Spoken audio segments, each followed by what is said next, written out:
શ્રી વિદ્યાવિહાર પ્રાથમિક શાળા ઓનલાઈન એજ્યુકેશનમાં તમારું સ્વાગત છે. ધોરણ 8 વિષય વિજ્ઞાન અને ટેકનોલોજી પાઠ નંબર 1 પાક ઉત્પાદન અને વ્યવસ્થાપન ભાગ 2 વિશે આજે આપણે વિગતે ચર્ચા કરીશું. નમસ્કાર વિદ્યાર્થી મિત્રો. છેલ્લે આપણે ભાગ 1માં ખેતીના વપરાતા ઓજારો વિશે આપણે માહિતી મેળવી હતી. ત્યારબાદ હવે આપણે આગળ વધશું. તો આગળનો પ્રશ્ન છે ટૂંક નોંધ લણણી. હવે લણણી એટલે શું? તો જ્યારે કોઈ ખેડૂત ખેતરમાં એક પાક ઉત્પાદન કરતા હોય છે, એટલે કે કોઈ પાક લેતા હોય છે, જેમ કે ઘઉં, બાજરી, મકાઈ, જ્યારે તે પૂર્ણ પરિપક્વ થઈ જાય ત્યારે તેને જે કાપવાની ક્રિયા હોય તેને લણણી કહે છે. તો જોઈએ પહેલો પોઈન્ટ, લણણી એટલે શું? તો પહેલો પોઈન્ટ, પાક જ્યારે પૂર્ણ પરિપક્વ થઈ જાય ત્યારે તેને કાપવાની ક્રિયાને લણણી કહે છે. જ્યારે ખેતરમાં કોઈ પાક હોય એ પૂર્ણ પરિપક્વ વિકસિત થઈ જાય, પાકી જાય, તો તેને કાપવાની ક્રિયાને શું કહેવામાં આવે છે? લણણી કહેવામાં આવે છે. બીજો પોઈન્ટ, લણણી દરમિયાન છોડને જમીનની નજીકના અંતરથી કાપી લેવામાં આવે છે અથવા છોડને ખેંચીને ઉખાડી લેવામાં આવે છે. ટૂંકમાં લણણી બે રીતે થાય છે. એક તો છોડને જમીનને નજીકના અંતરથી કાપી લેવામાં આવે છે અને બીજું છોડને મૂળ સહિત ઉખાડી લેવામાં આવે છે. તો બે પ્રકારે લણણી થાય છે. છોડને નજીકના અંતરથી કાપી લેવામાં આવે છે અને બીજું છોડને મૂળ સહિત આખું ઉખાડી લેવામાં આવે છે. ત્રીજો પોઈન્ટ, આપણા દેશમાં દાંતડાની મદદથી હાથ વડે લણણી કરવામાં આવે છે. આપણે જાણીએ છીએ આપણો દેશ કૃષિ પ્રધાન છે અને મોટા ભાગના જે લોકો છે ગામડા વસવાટ કરે છે, એટલે આધુનિક યંત્રનો ઉપયોગ ઓછો જાણે છે. એટલે મોટા ભાગના જે ખેતરમાં છે આપણા દેશમાં દાંતડાની મદદથી હાથ વડે લણણી કરવામાં આવે છે. ઘઉંની લણણી દાંતડા વડે કાપવામાં આવે છે. બાજરાની, એટલે મોટા ભાગના ખેડૂતો છે એ હાથ વડે દાંતડાની મદદથી લણણી કરવામાં આવે છે. આગળનો પોઈન્ટ, હાલમાં લણણી માટેના મશીનોનો ઉપયોગ કરવામાં આવે છે જેને હાર્વેસ્ટર કહે છે. હાલમાં આધુનિક ટેકનોલોજીનો ઉપયોગ દિવસે દિવસે વધતો રહ્યો છે, તેના કારણે એના મશીનો યંત્રનો ઉપયોગ હવે થવા લાગ્યો છે અને તેને હાર્વેસ્ટર કહેવામાં આવે છે. એટલે લણણી માટેના જે મશીનોનો ઉપયોગ કરવામાં આવે છે તેને શું કહેવામાં આવે છે? હાર્વેસ્ટર. લણણી કર્યા પછી છોડને સુકાવા દેવામાં આવે છે. જ્યારે ખેડૂત છે ખેતરમાં જ્યારે પાકને છે કાપવા લણણી ક્રિયા કરતા હોય છે, લણણી કર્યા પછી છોડને છે એ 3-4 દિવસ કે 4-5 દિવસે એ ખેતરમાં સૂકવવા દેવામાં આવે છે. શા માટે સૂકવવા દેવામાં આવે છે? તો એનું કારણ છે કે જ્યારે એ પાક છે એ સુકાઈ જાય તો એના ડૂંડા કણસલા હોય એમાંથી દાણા સરળતાથી છૂટા પડી જાય, તેટલા માટે. પછી કણસલામાંથી દાણા છૂટા પાડવામાં આવે છે. એટલે પાકને તડકામાં સારી રીતે સૂકવી દે એટલે જેના કણસલા હોય, ડુંડા હોય, એમાંથી દાણા છે સરળતાથી છૂટા પડી જાય. આગળનો પોઈન્ટ, ડાંગરને થ્રેશિંગની ક્રિયા વડે દાણા છૂટા પાડવામાં આવે છે. થ્રેશિંગ એટલે કે હાથ વડે, કોઈ વસ્તુ વડે, પછી કોઈ ધોકો હોય, લાકડી વડે આ દાણા છે છૂટા પાડવામાં આવે છે, જેને થ્રેશિંગ કહેવાય છે. આગળનો પોઈન્ટ, કણસલામાંથી અનાજ છૂટું પાડવા થ્રેશર મશીન વપરાય છે. અમુક દાણા છે કણસલા કે ડુંડામાંથી છે એ દાણા છૂટા પાડવા માટે થ્રેશર, એટલે કે ગુજરાતીમાં આપણે હલર મશીન કહીએ, હલર મશીન એટલે કે થ્રેશર મશીન વપરાતું હોય છે.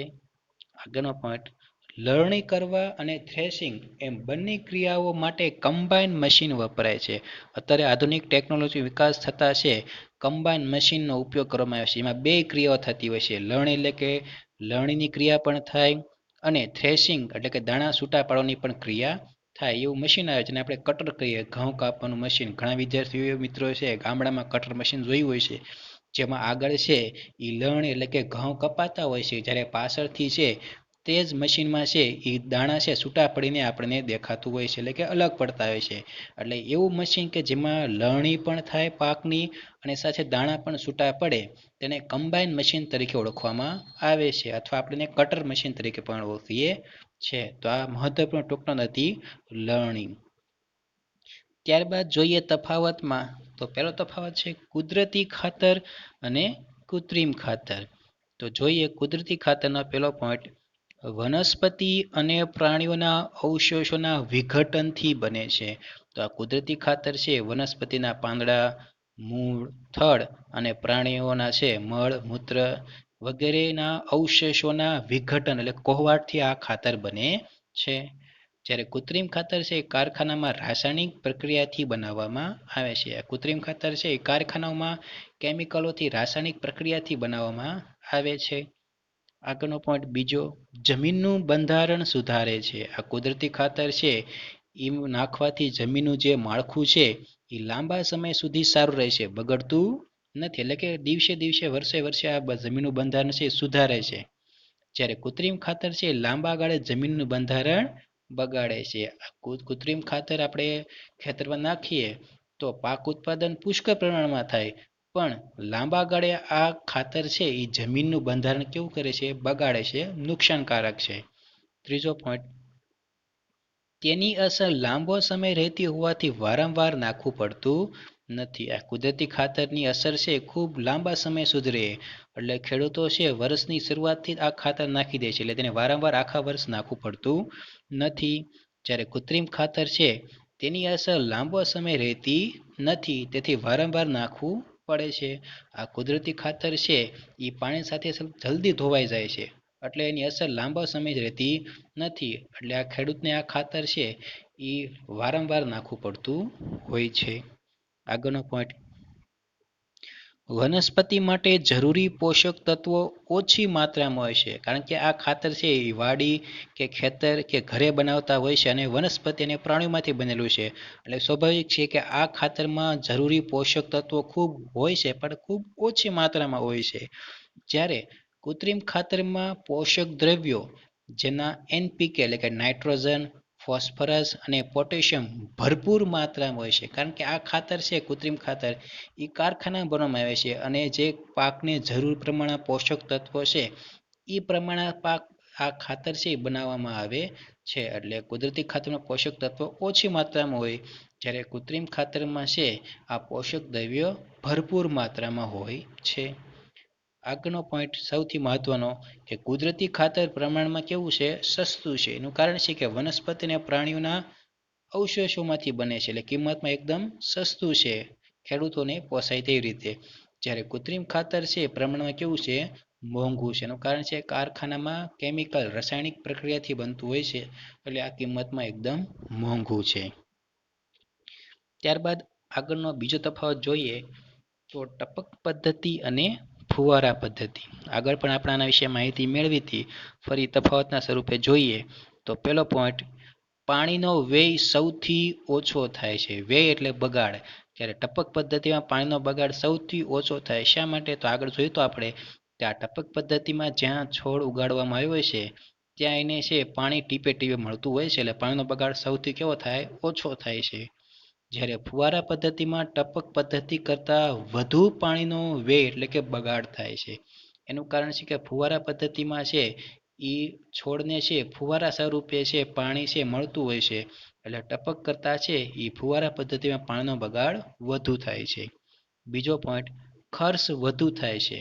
આ ટપક પદ્ધતિ છે એ જે છોડ વાયા હોય એ શાખાઓ ઉપશાખાઓમાં પાઇપલાઇન દ્વારા છે પહોંચાડવાનું હોય છે છોડે છોડે, એટલે આમાં પાઇપનો ખર્ચ વધુ થાય, એટલે આ પદ્ધતિ વધુ ખર્ચાળ છે.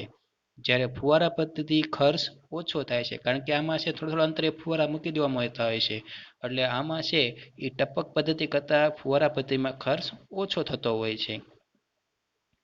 ત્રીજો પોઈન્ટ, આ પદ્ધતિમાં છોડને પાણી મળતું હોવાથી બાકીની જમીન કોરી રહે છે, આથી નીંદણ ઉત્પન્ન થતું નથી. આ સૌથી મહત્વનો પોઈન્ટ છે, કારણ કે ટપક પદ્ધતિમાં છોડને જરૂર પૂરતું પાણી ટીપે ટીપે મળતું હોય છે, એટલે બીજું વધારાનું પાણી છે વેસ્ટ એટલે કે આજુબાજુ છે એ પાણી મળતું નથી, એટલે જમીન કોરી રહે છે. જમીન કોરી રહે એટલે બિનજરૂરી જે ઘાસ છે નીંદણ એ ઉગતું નથી, એટલે કે નીંદણની સમસ્યા રહેતી નથી ટપક પદ્ધતિમાં.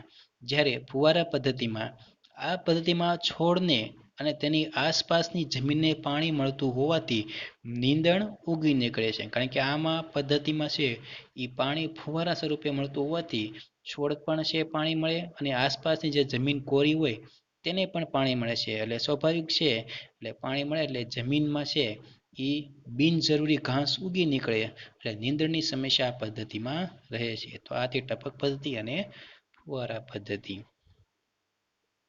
ત્યારબાદ આગળ જોઈએ તો મહત્વના કારણો છે.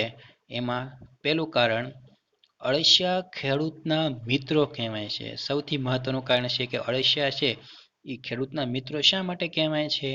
તો પહેલો પોઈન્ટ, તે જમીનમાં રહી ઉપર નીચે કરે છે અને પોચી બનાવે છે. અળસિયા છે એ જમીનની અંદર રહે છે અને જમીનમાં રહીને જમીનને ઉપર નીચે કરીને એકદમ પોચી બનાવે છે, જેથી હવાનું અવર જવર અને બીજ છે સહેલાઈથી રોપી શકાય. એટલા માટે બીજો પોઈન્ટ, તે જમીનમાં સેન્દ્રિય પદાર્થનો ઉમેરો કરે છે. તો એક તો જમીનમાં રહીને ઉપર નીચે કરી જમીનને પોચી બનાવે છે. જમીન પોચી બને એટલે હવાની અવર જવર અને બીજ છે સહેલાઈથી વાવી શકાય. બીજો પોઈન્ટ એ હતો કે જમીનમાં સેન્દ્રિય એટલે કે કુદરતી પદાર્થોનો ઉમેરો કરે છે. ત્રીજું, તેઓ કેટલાક નકામા પદાર્થોમાંથી વર્મી કમ્પોસ્ટ ખાતર બનાવે છે. અળસિયા છે એ કેટલાક તેજી ગયેલા સેન્દ્રિય પદાર્થો એટલે કે નકામા પદાર્થોમાંથી છે એ વર્મી કમ્પોસ્ટ નામનું એક ખાતર બનાવવામાં મદદરૂપ થતા હોય છે. આ રીતે અળસિયા ખેડૂતોને મદદરૂપ બને છે. તેથી અળસિયા ખેડૂતના મિત્રો કહેવાય છે. અળસિયા છે જમીનને પોચી બનાવે છે, સેન્દ્રિય પદાર્થનો ઉમેરો કરે છે અને નકામા પદાર્થોમાંથી વર્મી કમ્પોસ્ટ ખાતર બનાવે છે. તેથી અળસિયા ખેડૂતના મિત્રો કહેવાય છે. બીજું કારણ છે જમીનની ખેડ કરવી જોઈએ. તો આપણે જાણીએ છીએ કે ખેડૂતો છે એ જમીનની ખેડ છે એ વારંવાર કરતા હોય છે. શા માટે? તો જોઈએ, ખેડ કરવાથી જમીન પોચી બને છે. આ પહેલો મહત્વનો ફાયદો કે ખેડ કરીએ એટલે જમીન કેવી બને? પોચી બને.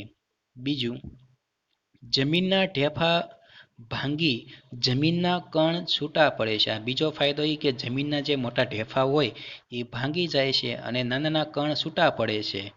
ત્રીજું, જમીનમાં હવાની અવર જવર વધે છે. ખેડ કરીએ એટલે જમીન પોચી બને એટલે હવાની અવર જવર છે સહેલાઈથી થઈ શકે, એટલે પાક છે એ સારો થાય.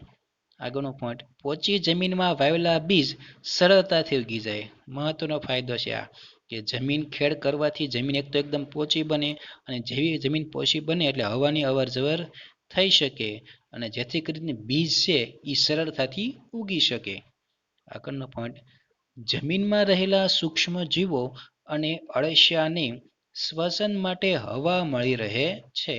તેથી જમીનની ખેડ કરવી જોઈએ. હવે જમીન પોચી બને એટલે હવાની અવર જવર સહેલાઈથી થાય, એટલે જમીન અંદર જે રહેલા નાના સૂક્ષ્મ જીવો છે, અળસિયા છે, આ બધાને હવા મળી રહે, શ્વસન માટે હવા મળી રહે. તેથી જમીનની ખેડ કરવી જોઈએ. ત્યારબાદ ત્રીજું કારણ જોઈએ તો પાકની ફેરબદલી કરવી જોઈએ. એકના એક પાક છે વારંવાર ખેતરમાં વાવવો જોઈએ નહીં. સમયાંતરે છે આપણે પાકની છે એ ફેરબદલી કરવી જોઈએ. આપણે જો રોજ એક જ પ્રકારનું શાક ખાઈએ તો આપણા શરીરને જરૂરી પોષક તત્વો, વિટામિન, ખનિજ ક્ષાર આવું બધું મળતું હોતું નથી. તે રીતે જમીનને પણ છે જરૂરી પોષક તત્વો એકને એક પાકમાં મળતા નથી. તેથી આપણે 2 વર્ષે કે 3 વર્ષે છે પાકની ફેરબદલી કરવી જોઈએ. તો જોઈએ કારણ, એક જ પ્રકારનો પાક સતત લેવામાં આવે તો જમીનમાં રહેલા પાકને જરૂરી પોષક તત્વો તે પાક દ્વારા સતત શોષણ કરે છે અથવા શોષાય છે. હવે એકને એક પાક આપણે સતત વાવતા આવીએ તો જમીનમાં જે રહેલા પોષક તત્વો છે એ આ પાકને છે એ પાક દ્વારા સતત શોષણ કરવામાં આવે. કે કોઈ પાક આપણે કપાસ વાવતા હોય તો આખા વર્ષો વર્ષ કપાસ વાવીએ તો જમીનમાં જે પોષક તત્વો છે આ કપાસ છે એ પાકના દ્વારા છે પોષક તત્વોનું શોષણ કરી લે એક જ પાક, તેથી બીજા પોષક તત્વો છે મળતા હોતા નથી. બીજું, તેથી જમીનમાં તે પોષક તત્વની ઉણપ પેદા થાય છે અને પાક છે એ ઓછો ઉતરે. એકને એક પાક વાવવાથી એ પાક છે એ પોષક તત્વની શું થાય છે? ઉણપ એટલે કે ખામી સર્જાય છે અને પાક ઉત્પાદન કેવું થાય છે? ઓછું ઉતરે છે. ત્રીજું, અનાજ અને કઠરનો પાક વારાફરતી લેવાથી એટલે કે પાકની ફેરબદલી કરવાથી જમીનનો કસ એટલે કે માળખું જળવાઈ રહે છે એટલે આપણે છે એ ખેતરમાં છે વારંવાર પાક બદલાવો જોઈએ. એક વર્ષે અનાજ વાવીએ તો બીજા વર્ષે કઠોળ. આમ પાક છે વારાફરતી લઈએ તો જમીનના જે માળખું છે એ પણ જળવાઈ રહે, પોષક તત્વ પણ જળવાઈ રહે છે. આગળનો પોઈન્ટ, પાકની ફેરબદલીથી પાકને નુકસાન કરતા જીવાતો પર નિયંત્રણ આવે છે. તેથી પાકની ફેરબદલી કરવી જોઈએ. આપણે વારંવાર પાક બદલીએ તો પાકમાં જે આવતા નુકસાન કરતા એટલે કે પાકને જે હાનિકારક નુકસાન કરે છે જીવાતો, કીટકો, તે ઈયળો એ નિયંત્રણ આવી જાય છે. તેથી આપણે છે એ વારંવાર પાકની ફેરબદલી કરવી જોઈએ. ત્યારબાદ આગળનું કારણ નંબર 4, કૃત્રિમ ખાતરનો ઉપયોગ ઘટાડવો જોઈએ. આ કૃત્રિમ ખાતર જે રાસાયણિક ખાતર છે એનો ઉપયોગ આપણે છે એ ઘટાડવો જોઈએ. વારંવાર છે એ વધુ પ્રમાણમાં આ ખાતર નાખવું જોઈએ નહીં, જે આપણે આગળ તફાવતમાં જોયું હતું. કારણ કે આ કૃત્રિમ ખાતર છે એ લાંબા ગાળે નુકસાન પહોંચાડે છે જમીનને. તો શા માટે ઉપયોગ ઘટાડવો જોઈએ? તો પહેલો પોઈન્ટ, કૃત્રિમ ખાતરના વધુ પડતા ઉપયોગથી જમીનનું બંધારણ બગડે છે. કૃત્રિમ ખાતરનો ઉપયોગ જો આપણે વધુ પડતો કરીએ તો જમીનનું જે માળખું છે, બંધારણ છે એ બગડે છે. બીજો પોઈન્ટ, કેટલીક વાર પાક બળી જાય છે અથવા ઓછો ઉતરે છે. કારણ કે આ કેમિકલ કારખાના બનેલો હોય છે. વધુ ખાતર જો નાખીએ તો પાક છે બળી જાય, અથવા ક્યારેક એવું પણ પડે પાક ઉત્પાદન કેવું મળે, ઓછું ઉતરે. ત્રીજો પોઈન્ટ, જમીન પ્રદૂષિત થાય છે તથા જમીનમાં રહેલા સૂક્ષ્મ જીવો નાશ પામે છે. ક્યારેક એવું પણ બને કે આ ખાતરનો ઉપયોગ વારંવાર કરવાથી જમીન છે એ પ્રદૂષિત થાય છે, જળ પણ પ્રદૂષિત થાય, અને જમીનમાં રહેલા જે સૂક્ષ્મ જીવો છે જેમ કે અળસિયા છે અને પાક માટે જમીનમાં જે જરૂરી પોષક તત્વોના જે સૂક્ષ્મ જીવો છે એ નાશ પામે છે. કારણ કે આ ખાતર કેમિકલ વાળું હોય છે. એટલે જમીન પ્રદૂષિત તો થાય જ છે, સાથે સાથે સૂક્ષ્મ જીવો પણ નાશ પામે. આગળનો પોઈન્ટ, સેન્દ્રિય પદાર્થો ઘટવાથી જમીનની ફળદ્રુપતા ઘટે છે. તેથી કૃત્રિમ ખાતરનો ઉપયોગ ઘટાડવો જોઈએ. સેન્દ્રિય પદાર્થો કુદરતી ખાતરમાંથી મળતા હોય છે. તો કૃત્રિમ ખાતર આપણે નાખીએ તો સેન્દ્રિય પદાર્થોમાં પણ શું થાય છે, ઘટાડો જોવા મળે અને જમીનની ફળદ્રુપતા, પાક ઉત્પાદનની ક્ષમતા ઘટે છે. તેથી કૃત્રિમ ખાતરનો ઉપયોગ આપણે ઘટાડવો જોઈએ. તો વિદ્યાર્થી મિત્રો, આ હતા મહત્વના આ પાઠના કારણો. તો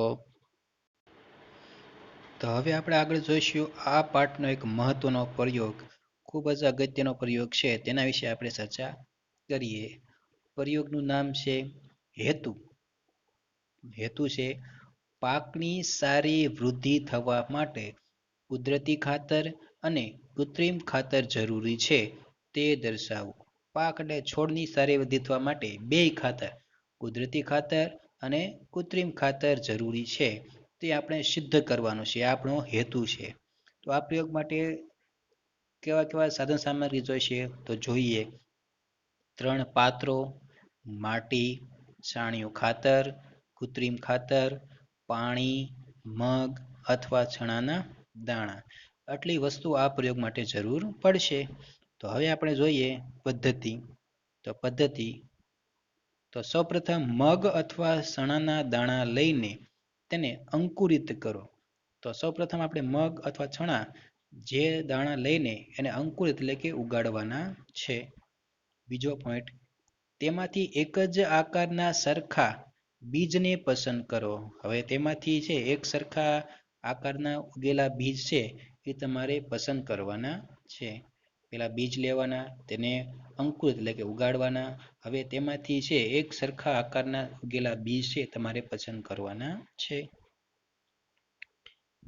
તો આ આકૃતિ આપેલી છે કે જોઈ શકીએ છે. ત્યારબાદ ત્રીજો પોઈન્ટ, હવે 3 પાત્ર લો, તેના પર A, B અને C નિશાની કરો. તો ચિત્રમાં આપેલું છે, તમે જો વિદ્યાર્થીઓ, 3 સરખા કુંડા લેવાના છે અને ત્રણેયને એક સરખા નામ છે આપવાના નથી, પણ અલગ અલગ નામ આપવાના છે. પહેલા એક કુંડાને A, બીજા કુંડાને B અને ત્રીજા કુંડાને C.